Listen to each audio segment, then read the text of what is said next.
नमस्कार, बहुत बहुत स्वागत है आप सभी का अनअकैडमी में। मेरा नाम है अतुल जैन और मैं आप सभी का स्वागत करता हूं आज एक अलग तरह की चर्चा में।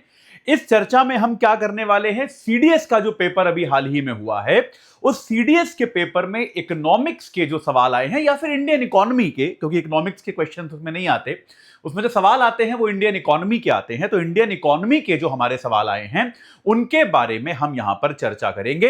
फटाफट चर्चा करेंगे। सिंपल पेपर था, बहुत ज्यादा करंट अफेयर्स पे आधारित था।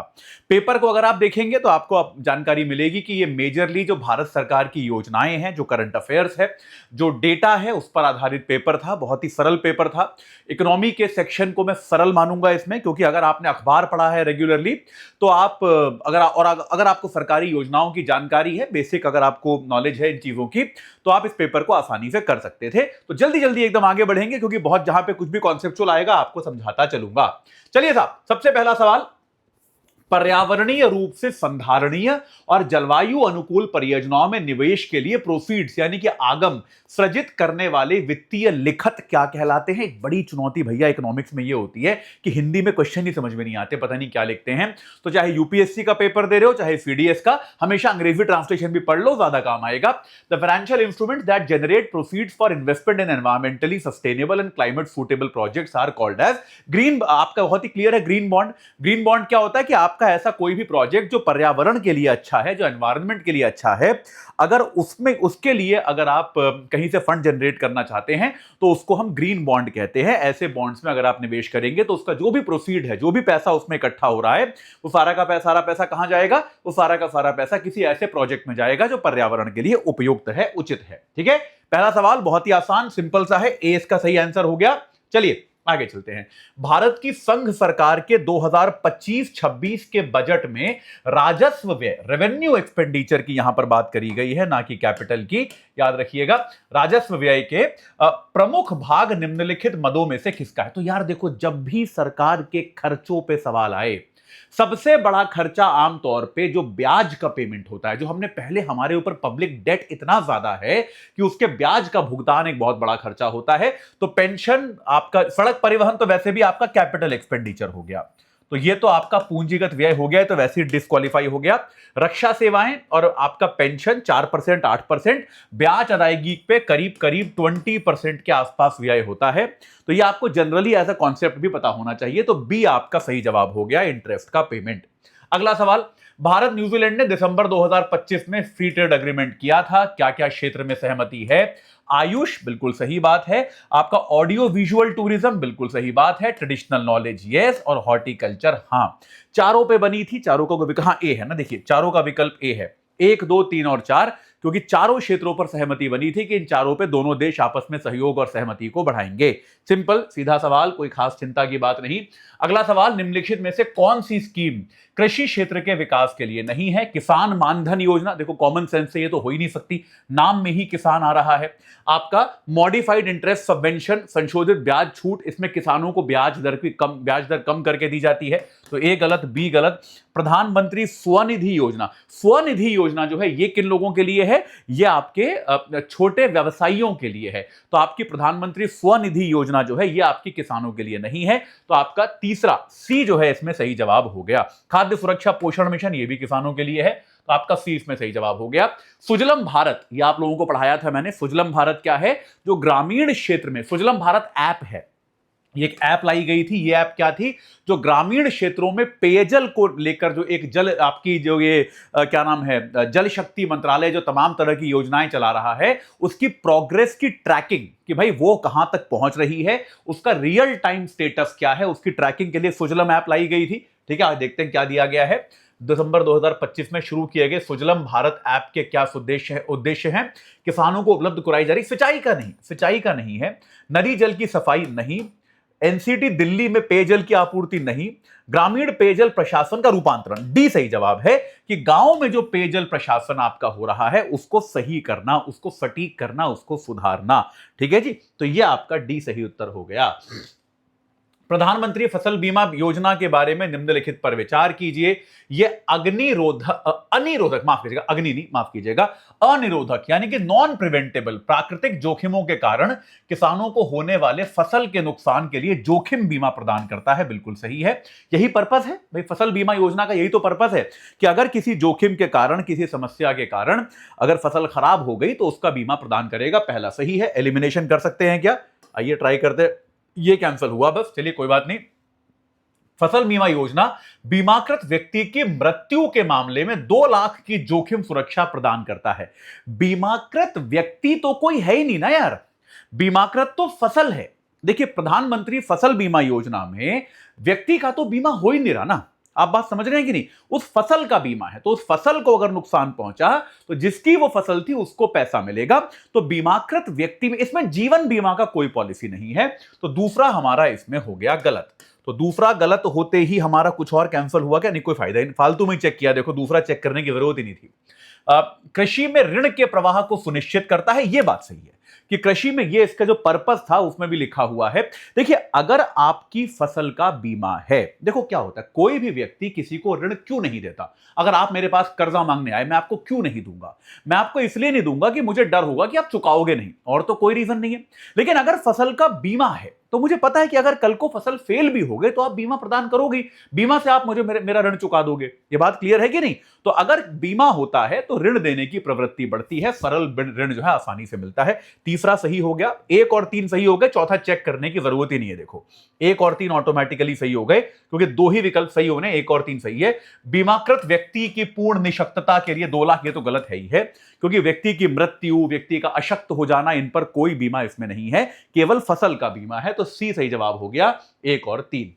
अगला सवाल, भारत सरकार ने दलहनों में आत्मनिर्भरता के लिए किन दलहनों पे एमएसपी पर 100% स्कीम के लिए 100% खरीद सुनिश्चित करने पर 6 साल का मिशन घोषित किया है? आपको पढ़ाया था मैंने हिंदू की क्लास में, तूर, उड़द और मसूर। तो भारत जो है, भारत एक प्रोटीन डेफिशिएंट कंट्री है। हम चाहते हैं कि हम अभी भी दलहनों में आत्मनिर्भर नहीं है, दालें हम इतनी सृजित नहीं करते जितनी हमको चाहिए। तो दलहन में हम आत्मनिर्भर होना चाहते हैं, इसलिए सरकार ये योजना लेकर आई है कि अगले 6 साल तक हम क्या करेंगे, हम किसानों को बोल रहे हैं कि भैया तुम उगाओ ये दालें, तुम्हारी अगर नहीं बिकेंगी तो हम खरीद लेंगे। सरकार कह रही है हम खरीद लेंगे। तो भाई क्या हो रहा है, एक सरकार ने गारंटी दी है कि आपको 100% हम खरीद सुनिश्चित करेंगे। इसके लिए सरकार ने योजना घोषित करी है। 20 का सही जवाब हो गया, तूर, उड़द, मसूर। बहुत ज्यादा न्यूज में था, आपको पढ़ाया भी था मैंने हिंदू की क्लास में ये। चलिए, कपास निर्यातकों और टेक्सटाइल को प्रोत्साहित करने के लिए भारत सरकार द्वारा इनमें से कौन कौन से उपाय किए गए हैं? निर्यातकों के लिए ऋण गारंटी स्कीम, बिल्कुल सही है। आरबीआई व्यापार राहत 2025, आरबीआई ने बहुत सारे सेक्टर जो संकट में थे उनके लिए व्यापार राहत दी है। आरबीआई जब किसी सेक्टर में राहत देता है तो क्या करता है, उस स्पेसिफिक सेक्टर के लिए ब्याज दर कम कर देता है। पूरा रेपो रेट कम नहीं कर रहा है, उस स्पेसिफिक सेक्टर के लिए ब्याज दर कम कर देता है। तो ये आपका, इसमें भी एक टेक्सटाइल सेक्टर शामिल था। कपास और कपास आधारित उत्पादों के लिए राज्य और केंद्रीय करों और उगाहियों में छूट, ये बात भी सही है। तो तीनों ही कथन सही है हमारे, ए आपका सही उत्तर हो गया। चलिए आगे बढ़ते हैं, बहुत ही सिंपल है। पीएम मित्र, ये तो यार अगर आपको पता है तो पता है, नहीं पता तो नहीं पता। पीएम मित्र योजना, इनमें से के बारे में कौन सा कथन सत्य है? तो पीएम मित्र किसके बारे में थी? टेक्सटाइल के बारे में थी। ये पता है कि नहीं पता? इतना सिंपल सवाल पूछा गया है कि आपको अगर ये भी पता है कि पीएम मित्र योजना किस सेक्टर की थी तो आप सही करके आ जाओगे। टेक्सटाइल की योजना थी। इसका लक्ष्य भारत के प्रत्येक राज्य में कम से कम एक ऊर्जा पार्क बनाना है, नहीं, भारत में एकीकृत वस्त्र टेक्सटाइल पार्क विकसित करना है। यह सही बात है। यहां इन्होंने मार्क भी कर रखा है, अगर मार्क नहीं भी करते तो ऑब्वियस था कि हम क्या करते हैं, हम पार्क बनाना तो चाहते हैं लेकिन एनर्जी पार्क नहीं, टेक्सटाइल पार्क। कि टेक्सटाइल के उद्योग के विकास के लिए देश के हर जगह पर हम क्या करें, एक टेक्सटाइल पार्क का हम विकास करें। 20 का सही जवाब हो गया।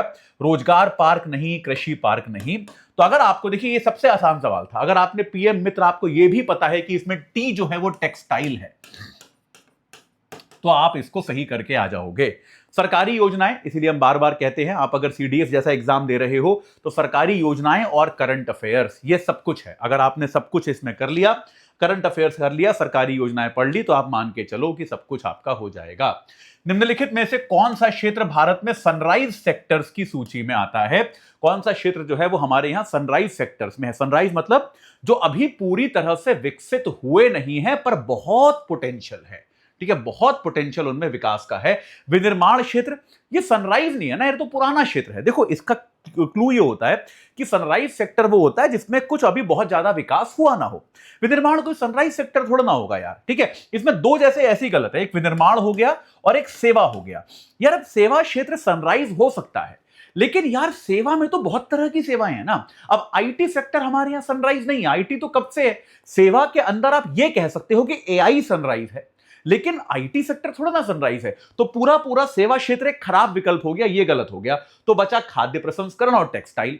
तो टेक्सटाइल तो भैया हमारे यहां कब से है, आजादी के पहले से है, हम जानते हैं। हमारे यहां ढाका, सूरत, ये सब शहर जो हैं टेक्सटाइल के लिए कब से फेमस थे, तो ये भी गलत हो गया। तो खाद्य प्रसंस्करण जो है, फूड प्रोसेसिंग, एक ऐसा उद्योग है जिसका बहुत ज्यादा विकास हुआ नहीं है। हम ये मानते हैं कि ये सनराइज सेक्टर है, आने वाले समय में इसमें बहुत सारे विकास की गुंजाइश भी बाकी है। चलो, भारत में सरकार के स्वामित्व वाली पहली और सबसे पुरानी कोयला खनन कंपनी कौन सी है? भाई फैक्चुअल सवाल है, बिल्कुल आता है तो आता है, नहीं आता तो नहीं आता। मेरे को इस तरह के सवाल व्यक्तिगत तौर पे ज्यादा पसंद नहीं है, क्योंकि बहुत ही फैक्ट बेस्ड होते हैं। तो ये जो है आपकी सिंगरेनी कोलियरीज कंपनी लिमिटेड जो है 1889 की ये कंपनी है। तो ये जो है ये भारत की सबसे पुरानी कोयला खनन कंपनी है। अगर आपको जानकारी है तो बहुत अच्छी बात है, अगर आपको जानकारी नहीं है भाई तो आपका ये गलत हो जाएगा, ठीक है। खैर चलिए, इस तरह का एक आध सवाल छूट गया तो कोई बात नहीं। चलिए, भारत के प्रमुख समुद्र पत्तन और उनकी विशेषताओं के निम्नलिखित युग्मों में से कौन सा सही सुमेलित है? दीनदयाल पत्तन आपका ये ज्वारीय पत्तन है। दीनदयाल पत्तन कहां है आपका? कांदला में है ना, गुजरात में कच्छ के तट पे है, कांदला पे। ये टाइडल पोर्ट है, बात सही है, वहां पे टाइड बहुत आते हैं, ज्वार बहुत आते हैं, और ज्वार के पानी से ही वहां का पोर्ट फंक्शनल होता है, बिल्कुल सही बात है। तो पहला हमारा सही हो गया। इसमें आपको युग्म पहचानने हैं, तो पहला सही होते कुछ एलिमिनेट हुआ क्या? बी एलिमिनेट हो गया, ठीक है। चलो कोई नहीं। जवाहरलाल नेहरू पत्तन ये कहां है? मुंबई में है आपका जवाहरलाल नेहरू पत्तन। लैंडलॉक्ड है। कॉमन सेंस से गलत है कि नहीं बताओ? कॉमन सेंस के आधार पे इसको गलत ठहरा सकते हो कि नहीं? मुंबई में जो पत्तन है वो लैंडलॉक्ड कैसे हो जाएगा यार? मुंबई में पत्तन है तो ऑब्वियसली कोस्ट पे होगा। लैंडलॉक्ड पत्तन हो सकता है लेकिन मुंबई में थोड़ा ना होगा। तो ये आपका गलत हो गया। पहला सही, दूसरा गलत। आइए देखते हैं। लो भाई, हो गया सॉल्व। आगे कुछ देखने की जरूरत ही नहीं है। पहला सही दूसरा गलत करते ही बी सी डी तीनों कैंसिल हो गए, बस ए ही बचा हमारे पास।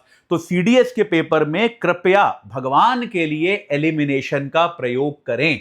बिना एलिमिनेशन के ट्राई करने की बहुत ज्यादा कोशिश ना करें। मतलब अननेसेसरीली क्यों सवाल गलत करके आने हैं यार? जब आप आसानी से उनको सही कर सकते हो तो क्यों गलत कर रहे हैं यार? बहुत आराम से सही कर सकते हो इन सवालों को आप। खैर बाकी भी देख लेते हैं। आपका वीओ चिदम्बर नार पत्तन ये कहां है? तूतीकोरिन पे है। तो ये क्या है? आर्टिफिशियल डीप सी हार्बर है। तो आर्टिफिशियल डीप सी हार्बर का मतलब क्या होता है? जहां पर आपका डीप सी तो है, ये बात सही है तूतीकोरिन पे। आर्टिफिशियल मतलब वहां पे वेव से बचाने के लिए कुछ था नहीं, तो आपने आर्टिफिशियली वहां पर दीवारें वगैरह बनाकर वेव का, जो समुद्र की लहरें आती हैं, उनको रोका गया है। क्योंकि देखिए पत्तन जब आप बनाते हैं तो वहां पे पानी के जहाज आते हैं, तो उनको सुरक्षित रखने के लिए आपको वेव्स पर कंट्रोल भी करना पड़ता है। डीप सी में तो बहुत वेव्स आती हैं यार। तो ये बात बिल्कुल सही है। आपका वीओ चिदम्बर नार पत्तन जो है, जो तूतीकोरिन में है, ये आपका जो है आर्टिफिशियल डीप सी हार्बर है। कृत्रिम गंभीर सागर बंदरगाह। हिंदी भाई बहुत कठिन होती है इन सब चीजों की, तो अगर दिक्कत लगे तो अंग्रेजी में भी आप देख सकते हैं। और चौथा क्या है? पारादीप पोर्ट। ये एक प्राकृतिक अगभीर जल पत्तन है, नेचुरल शैलो वाटर पोर्ट है। पारादीप का पोर्ट जो है ये भी आपका प्राकृतिक नहीं है, यहां पर भी आपने दीवारें बनाई हैं। तो ये शैलो वाटर पोर्ट है, ये बात सही है, लेकिन ये नेचुरल नहीं है, ये जो है आपका ये भी आर्टिफिशियल है। तो चौथा आपका गलत हो गया।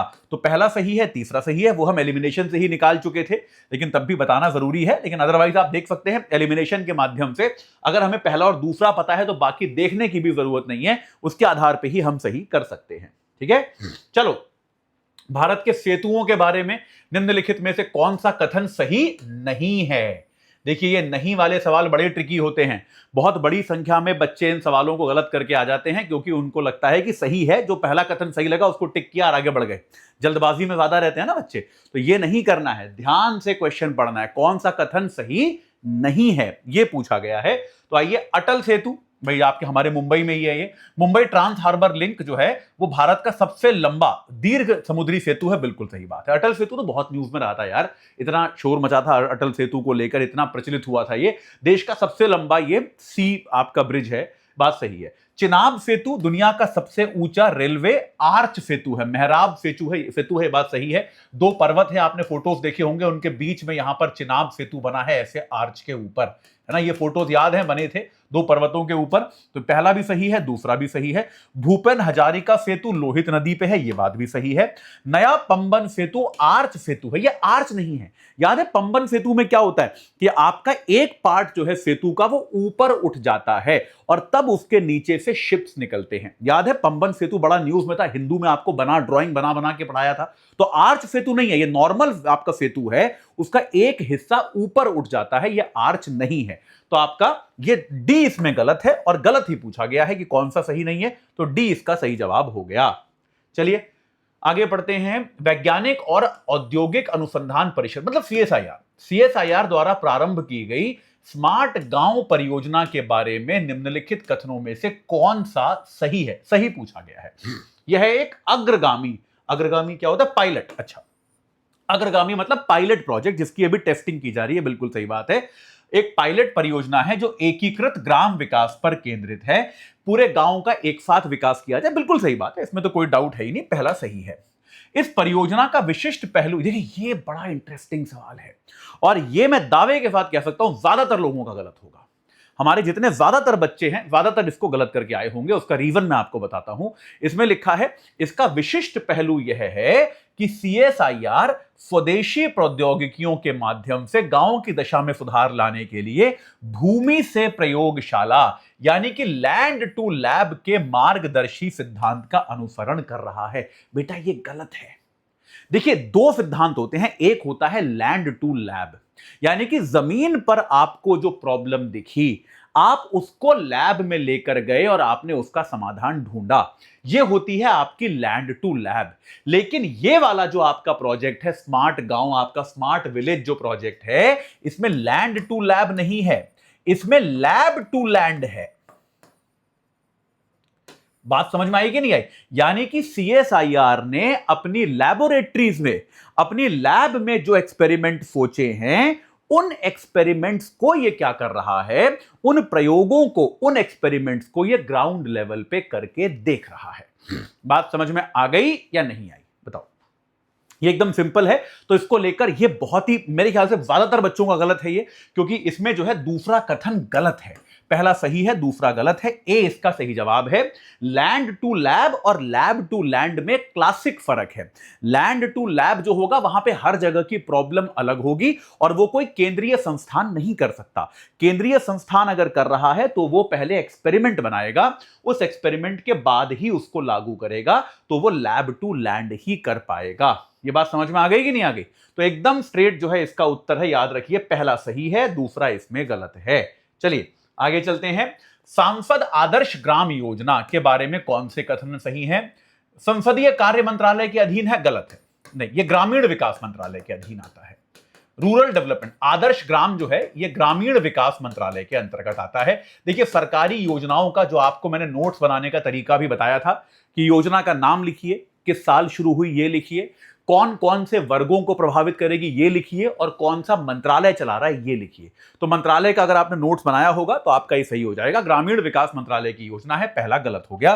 पहला गलत होते ही आपको क्या करना है, सही उत्तर चुनना है ना। हाँ सही है। देखिए पहला गलत हो गया, आगे देखने की जरूरत ही नहीं है। एलिमिनेशन हमेशा ट्राई करना है, कभी नहीं छोड़ना एलिमिनेशन का हाथ। देखो पहला गलत, ये कैंसिल, ये कैंसिल, ये कैंसिल, ये लो खत्म। आगे देखने की जरूरत ही नहीं। अगर आपको खाली मंत्रालय पता है बस हो गया। सोचो कितना आसान हो गया। आगे 3 वक्तव्य हैं, पहला देखा हमने, बाकी छोड़ दिए। बाकी देख लेते हैं। 2014 में जयप्रकाश नारायण साहब की जयंती पर आरंभ किया गया था, सही है। गांधी जी के ग्राम स्वराज की दृष्टि से इसकी प्रेरणा मिली है, यह भी सही है। तो 2 और 3 सही है। लेकिन हमने अगर पहला कैंसिल कर दिया तो ऑटोमेटिकली हमें और कुछ देखने की जरूरत है ही नहीं। चलिए आगे चलते हैं, इनमें से कौन सा कथन सही नहीं। ये भी मेरे ख्याल से बहुत ही बेकार सवाल है, बहुत ही घटिया सवाल है ये, लेकिन इस तरह के सवाल पूछते हैं। देखो दूसरा स्टेटमेंट पहले लेते हैं। 11वां अंतर्राष्ट्रीय योग दिवस 2025 में हुआ था, उसका विषय एक पृथ्वी एक स्वास्थ्य के लिए योग है। ये तो सही कथन है। दिसंबर 2025 में नई दिल्ली में पारंपरिक चिकित्सा होना चाहिए, चिकित नहीं है, चिकित्सा पर WHO का तृतीय वैश्विक शिखर सम्मेलन आयोजित किया गया था। नहीं, तृतीय नहीं था, द्वितीय था। तो इस तरह के क्वेश्चन को मैं घटिया सवाल मानता हूं, जो बच्चों की मेमोरी पर बस फोकस करते हैं। ये गलत है उसका। अच्छा, इसमें एक पेज और है। वो पेज क्या है?